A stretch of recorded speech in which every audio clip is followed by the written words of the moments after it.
video လေးက blog ဆိုတာတဲ့ကျူတော့မွန်ချမ်းသွားခဲ့တဲ့ခီလေးကိုမှတ်တမ်းတင်ထားတာပါ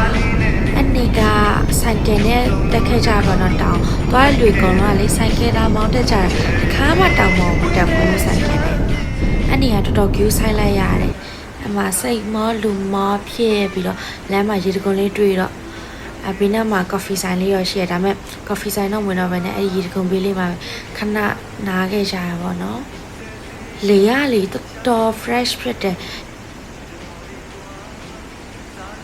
ခဏပဲနားပြီးတော့ဟိုနောက်ကျမှရောက်မှဆိုလို့ပြန်ပြီးခရီးဆက်ရတယ်ပေါ့နော်အမှ Google Map ကလေသူကမိနစ်40နဲ့ရောက်မယ်လို့ပြောထားပေမဲ့တကယ်တမ်းအဲ့ဒီမှာနိုင်ဝက်ကအချိန်ကုန်သွားပြီအဲ့ဒီအကွေးတွေနဲ့ထွက်လာတဲ့ကားတွေလည်းတော်တော်ခရီးဆိုင်လိုက်ရ finally နောက်ဆုံးတော့ရွာတဲကိုရောက်ပါပြီချင်းမိုင်တော့မြင်ခဲ့ရတဲ့တောင်ကြီးပေါ့အခုငါရောက်နေပါလားဆိုတဲ့ခံစားချက်ကြီးကတော်တော်မိုက်တာကွာရွာထဲကိုရောက်ပြီးဆိုလုံးဝ local 5အပြင်းနဲ့ဒီဖုံနေနဲ့ပေါ့နော်လမ်းလည်းပြောမှာပါမြင်းနီလမ်းတော့မဟုတ်သေးဘူးဒီဟာမြင်းနီလမ်းတက်ရှိရတကယ်လမ်းမှာကုနာဒီဆိုင်ကနဲ့လဲတဲ့လူတွေတွေ့ခဲ့အစတက်လာတဲ့ highway လမ်းမှာကhighway လမ်းလားအဲ့ဒီအကျော်ပေါ့နော်ဒီတောင်တက်လမ်းမှာကားတွေရွယ်တွေ့ကြဆိုင်ကယ်တိတ်မတွေ့တော့အော်ငါတို့ပဲရှိရလားပေါ့ဒါပေမဲ့ဒီရွာထဲရောက်တဲ့ခါမှာဆိုင်ကယ်နဲ့လဲတဲ့လူတွေကိုတော်တော်များများတွေ့လိုက်ရတာပေါ့နော်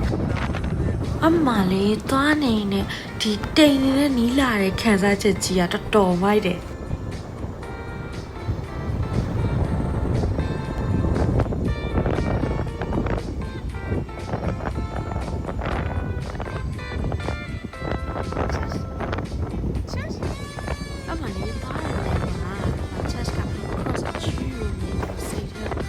ပြောသွားတာ